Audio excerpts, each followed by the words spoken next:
vegan chocolate bundt cake. We're going to keep this cake vegan, which means soy milk instead of cow's milk, 415 grams. Soy milk and cow's milk have similar protein contents, meaning this cake is going to come out right.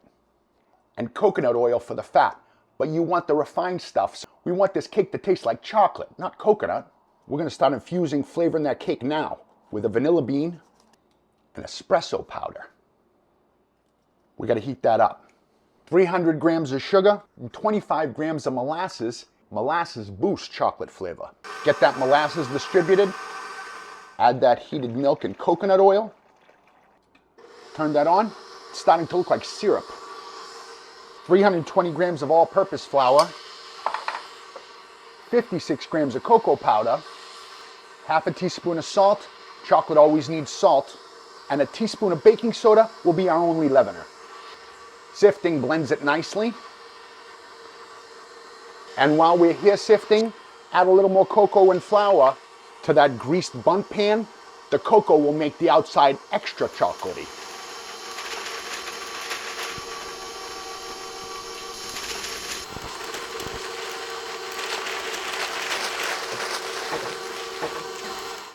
Stop and scrape down your bowl. You want everything to be combined. And to activate our only leavener, 14 grams of lemon juice, freshly squeezed, is best when activating baking soda. 140 grams of chocolate chips.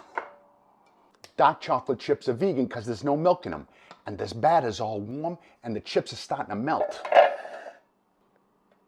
Into that bundt pan straight away. Make sure you get all of it.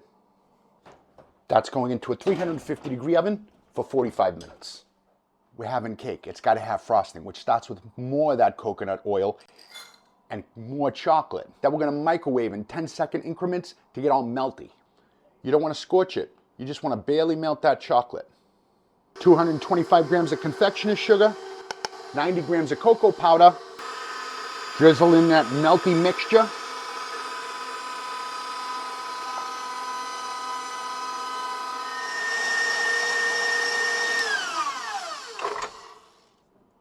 Boom, chocolate frosting. 20 minutes is all it takes for that cake to cool. And that cocoa worked out perfect. I hate this fucking pan. I'm getting a new pan. I'm a master at cake surgery, but I'm still getting rid of this fucking pan. Before we frost, we gotta whip this frosting. I'm gonna add a little flaky salt, because salt loves chocolate.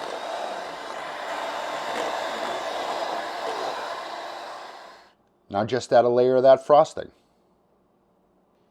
I don't get all fancy with it. I just put it on top. No one ever complains. It's like the richness of a brownie with a cake texture. That's a moist, delicious chocolate cake. Just don't tell them. You would never know this wasn't chock full of eggs and milk and butter. All that matters is it's chocolatey and delicious. Vegan or not, everyone's gonna love this.